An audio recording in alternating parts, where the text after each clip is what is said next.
बाळासाहेब ठाकरेंनी स्थापन केलेला पक्ष उद्धव ठाकरे यांचाच आहे असं ठाम मत सुप्रिया सुळे यांनी मांडलं।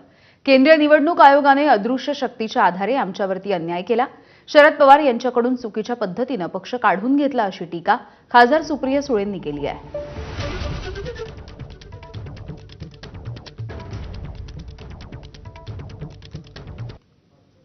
शिवसेना ही काल, आज आणि उद्या ही उद्धवजींचीच असणार आहे। याचं कारण असं की बाळासाहेब ठाकरेंनी तो पक्ष स्थापन केला, ते हयात असताना त्यांनी तो पक्ष उद्धवजींच्या हातात दिला। त्याच्यामुळे शिवसेना ही बाळासाहेबांची शिवसेना ही उद्धवजींचीच असू शकते। आणि एखाद्याचं वेगळं मत असेल तर त्यांनी ज्या पद्धतीने राज ठाकरेंनी वेगळी चूल मांडली त्या पद्धतीने करायला हवं होतं, कोण त्यांना नाही म्हणलं होतं। शिवसेना आणि राष्ट्रवादी काँग्रेस पक्षावर अतिशय चुकीच्या पद्धतीने अन्याय हा केला का इलेक्शन कमिशननी तर केला। आम्ही तारीख पे तारीख, आमची आजही केस चालू आहे, म्हणजे आज लावली तर मी आज सुप्रीम कोर्टात जाईल, पण आम्हाला तारीखच मिळत नाहीये।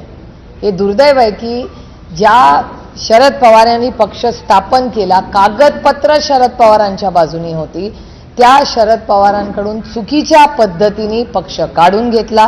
उद्धवजींची केस तीच आहे। त्याच्यामुळे उद्धव ठाकरे आणि शरद पवारांवर इलेक्शन कमिशन आणि त्याच्या मागची जी अदृश्य शक्ती आहे त्या अदृश्य शक्तीचा गैरवापर करून दोन संविधानिक गोष्टी या मोडून काढण्याचा पाप त्यांच्यावर आहे।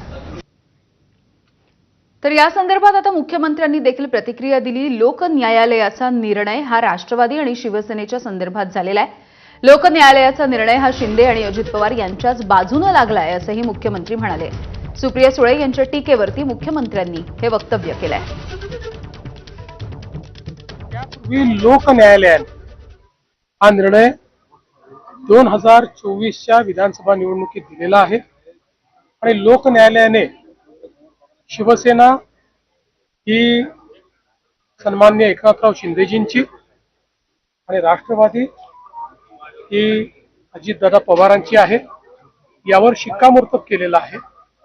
ठीक आहे, आता सुप्रीम कोर्ट काय करतात याकडे सगळ्यांचं लक्ष आहे, पण सुप्रीम कोर्टही हाच निर्णय दिला अशी आम्हाला अपेक्षा आहे।